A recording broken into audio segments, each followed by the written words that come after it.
Hello, good morning to everyone. How are you, beta? I hope you all are very good at your home. And in this video, we will study about the next important topics of our first chapter of class 9th. Okay, of history. Your chapter name is France Revolution. Okay, in this video, we will study about the France became a socialism monarchy. That how the France became a socialism monarchy. Next one is France abolished monarchy and became republic. That how the France abolished their monarch and how the France became a republic country. Okay, next one is reason of terror. Okay, beta. Next topic is a directory rules France. Next one is revolution of France, and your last topic is abolition of slavery. Okay, France became a socialism monarch. In this topic, you will study about the France, that how the France became a socialism monarch.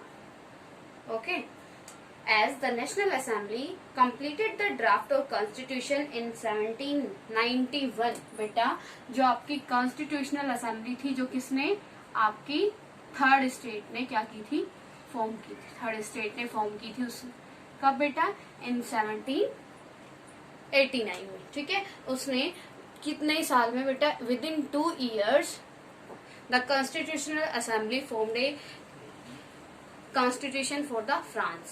Okay, the National Assembly completed the draft of constitution in 71 with its main objectives to limit the powers of the monarch. Okay, the third states people wants to give the limitations to the monarch. That's why the third state form a constitutional assembly, and the constitutional assembly drafted a constitution in 1791, and the main objective of the formation of the National Assembly, that was the give limitations to the monarch. Okay, the Constitution of 1791 gave the powers to make laws in the National Assembly which were indirectly elected. Now in the France, a National Assembly is there, and the National Assembly makes the rules and regulation for the France. Before the National Assembly, all the powers were in the hand of king, but after formation of the National Assembly, the National Assembly put some limitations on the king. Clear, beta? Active citizens were only men above 25 years of age who paid taxes equal to at least 3 days of labor wages. The remaining men and women do not have right to vote. We already studied about in previous videos that who had the voting right in the France. Only male, and only those males who paid the who paid the beta taxes to the government. How many taxes beta?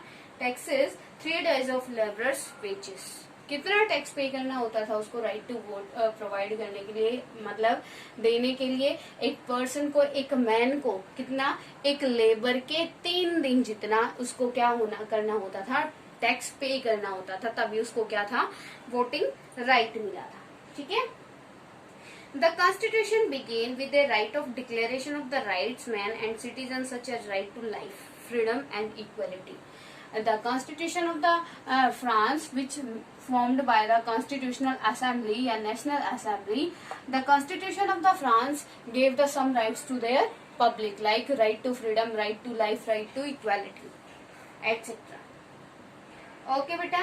Your next main topic is France abolished monarchy and became republic. That how the people of the France abolished their monarch.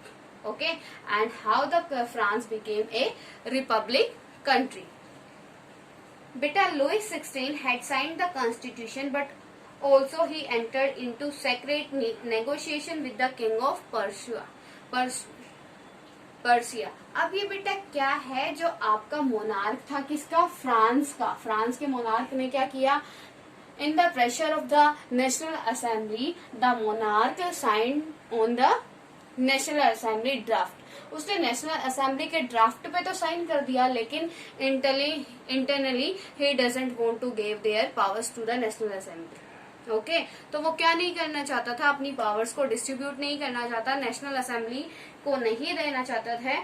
That's why he entered into secret ये negotiation with the king of Persia. ठीक है, तो उसने क्या किया, जो बाकी के यूरोप के कंट्रीज थे लाइक पर्सिया, उनके साथ सीक्रेट नेगोशिएशन करके इन मूवमेंट्स को स्प्रेस करने के लिए क्या किया, कोशिश किया। ठीक है, the rulers of the neighbouring countries were worried by the development of France. ठीक है, जो नेबर्स थे बेटा, the neighbouring country of the France were also worried because why बेटा, because the neighboring countries thinks that if the socialism and the republic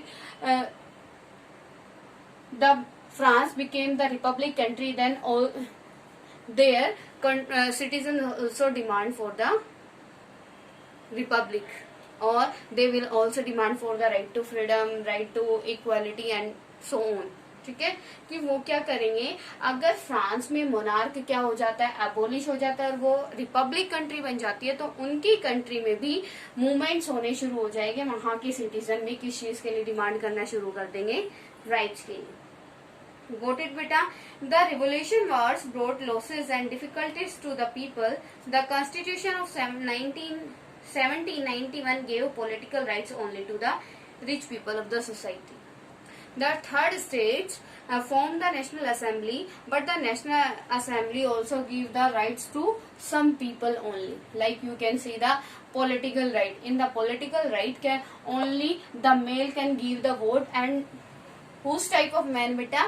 Only who gave the 3 labor wages, 3 days labor wages to the government। जो कौन करता है, क्या है, सिर्फ उस person को, उस मेल को क्या राइट दिया गया, पॉलिटिकल राइट दिया गया, जो क्या करता हो, 3 डेज का लेबर का बेसिस जितना किसको, गवर्नमेंट को टैक्स पे करता हो। ठीक है, मतलब जो यहाँ पे थे, यहाँ पे भी लोग क्या नहीं हुए, सेटिस्फाई नहीं हुए, क्योंकि जो आपकी नेशनल असेंबली थी, नेशनल असेंबली ने सिर्फ किसको, रिच पीपल को क्या किया बेटा, राइट प्रोवाइड किया। Got it? Members of Jacobin Club were from less prosperous sections of society, which include small shopkeepers, artisans, printers, servants, etc. बेटा जो आपका है जैकोबिन क्लब, जैकोबिन क्लब बेटा आपका रोबिन्सपियर जो एक फेमस क्लब था, किसका, फ्रांस का।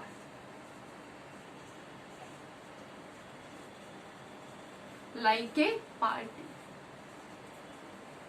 अब जैकोबिन क्लब क्या था बेटा, जैकोबिन क्लब जैसे आज के टाइम में आपकी बीजेपी पार्टी है, कांग्रेस पार्टी है, at the same time, at the time of France revolution, Jacobin club was a famous club of France। Okay, in the Jacobin club, mostly peasants, little businessmen, or you can say artisan, printers, you can say middle class were there in the Jacobin club.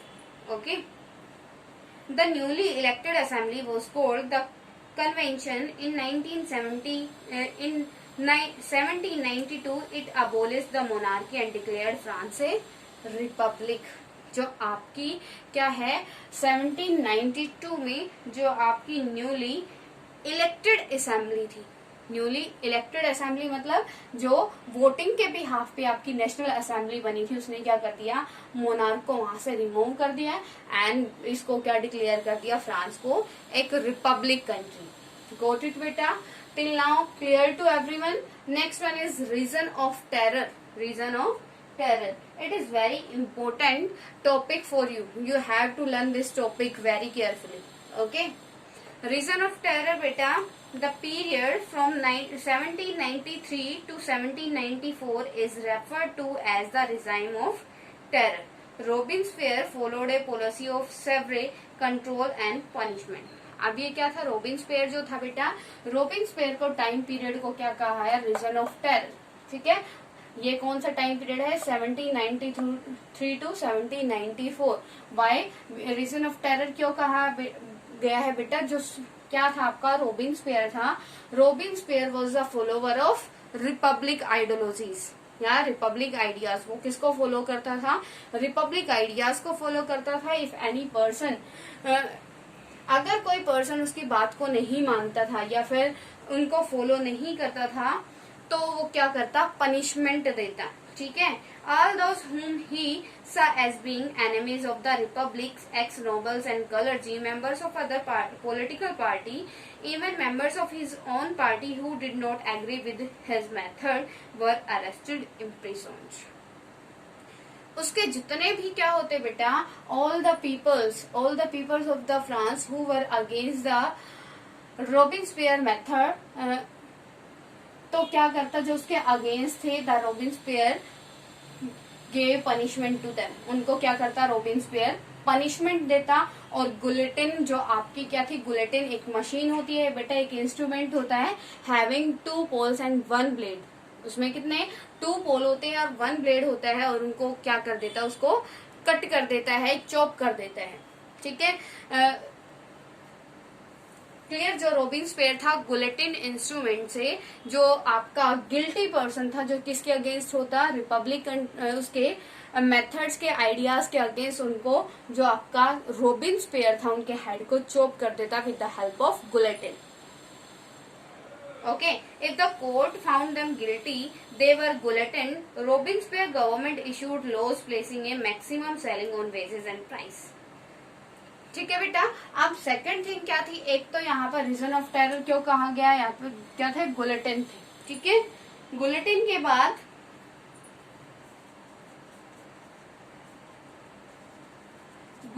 बाद बेटा क्या था, guillotine के बाद at the in the time period of the Robespierre the bread price was very high, जो bread का price था वो बहुत हाई था, और जो पब्लिक थी वो बेटा ब्रेड के प्राइस को क्या नहीं कर पा रही थी, अफोर्ड नहीं कर पा रही थी। At the time the bread price was fixed by the government उसको क्या करती थी, फिक्स करती। और उस टाइम गवर्नमेंट में कौन था बेटा, वो थे आपके रोबिन्सपियर। ओके, नाउ बेटा your next topic is a directory rule in France. A directory rule in France, directory बेटा यहाँ पे आप इसको ऐसे कंसिडर करोगे डिक्टेटरशिप, ठीक है। A new constitution was introduce which denied the votes to non property sections of society. अब ये क्या था, जो न्यू कॉन्स्टिट्यूशन था उसके अंडर क्या किया था बेटा, जिसके पास प्रॉपर्टी नहीं थी उसको वोट देने का राइट नहीं था। As I already told you in previous topic that France abolish monarchy and becomes republic, ठीक है। That in the election of the France only those male can participate who paid the tax to the government, ठीक है। and at that time who was able to pay the tax, only that person, that man can give the vote to the government, okay। तो यहाँ पे क्या है, जो आपकी constitution में क्या हुआ था कि जो पुअर सेक्शन थे उनको डिनाई कर दिया गया था, किस चीज के लिए, राइट टू वोट के लिए, ठीक है। It provided 2 elected legislature council which later appointed a directory. अब वो 2 काउंसिल होते लेजिस्लेचर, वो क्या करती, एक डायरेक्टर को अपॉइंट करती, और डायरेक्टरी काउंसिल में कितने पर्सन होते, 5 मेंबर, ओके।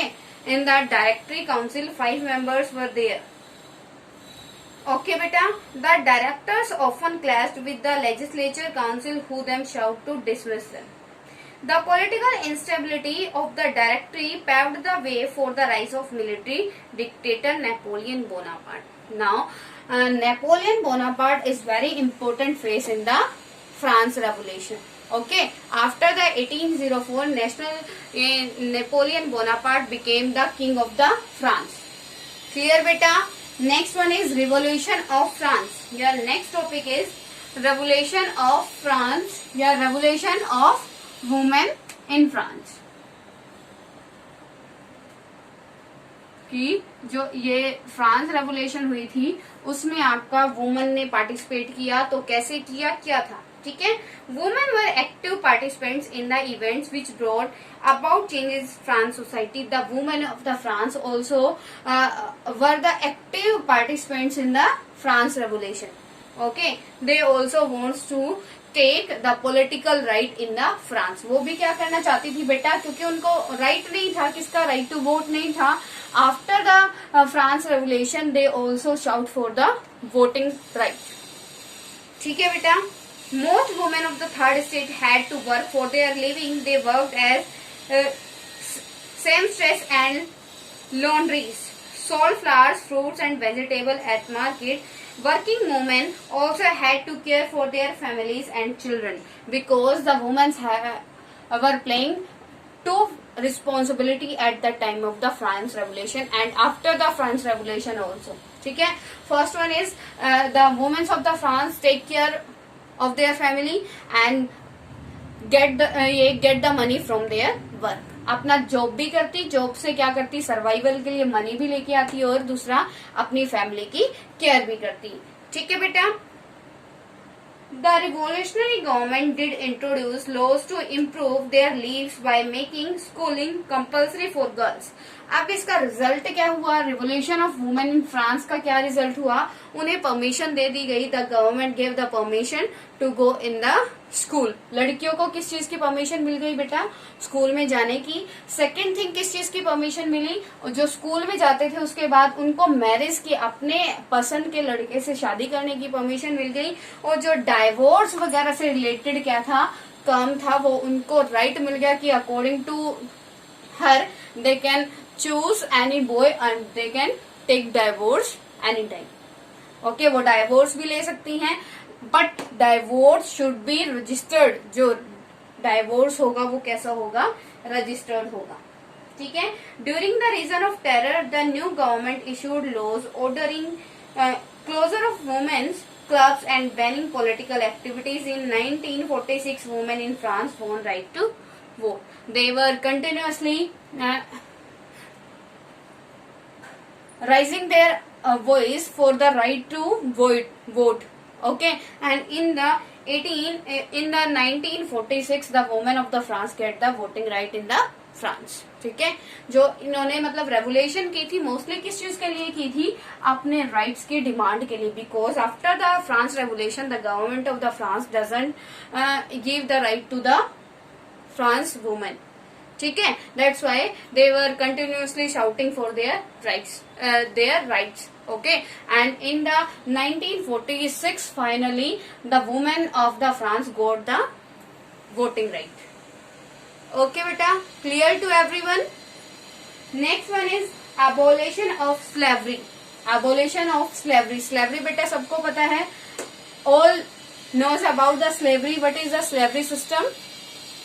जो slavery system होता है बेटा, जो work without payment. ठीक है. Slave trade began in 17th century. The colonies in the Caribbean. Okay, जो आपका स्लेवरी ट्रेड था, पहले सबको पता है, as you know that very well, you studied about in history about the slavery system. आप सभी ने स्लेवरी सिस्टम के बारे में अपनी हिस्ट्री की बुक्स में पढ़ा है. जो एंशियंट टाइम थे उसमें स्लेवरी होती थी. दास जो मतलब क्या थे, स्लेव्स थे, उनको सेल परचेज किया जाता था. ठीक है. अब ये क्या हुआ था, the slaves were packed tightly into ships for 3 long voyages across the Atlantic to Caribbean and there to plantation owners.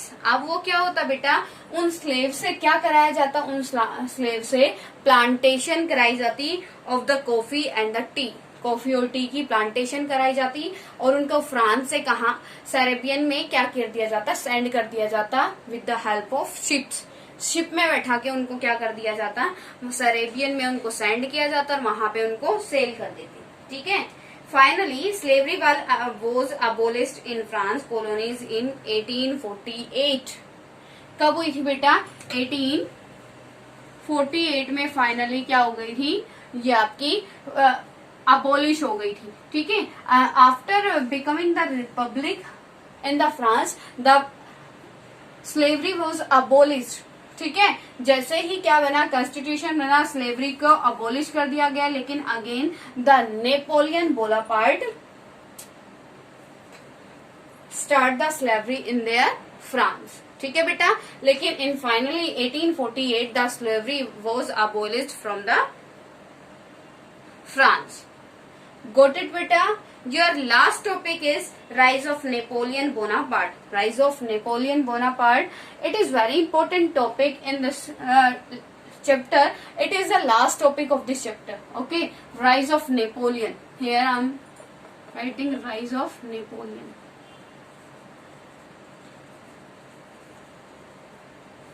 Rise of Napoleon. बेटा नेपोलियन बोनापार्ट कौन था? नेपोलियन बोनापार्ट एक बहुत ही फेमस पर्सन था.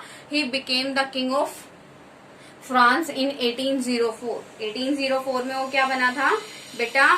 फ्रांस का राजा बना था. After becoming the king of the France, the Napoleon Bonaparte do many work for the welfare of the France. ठीक है.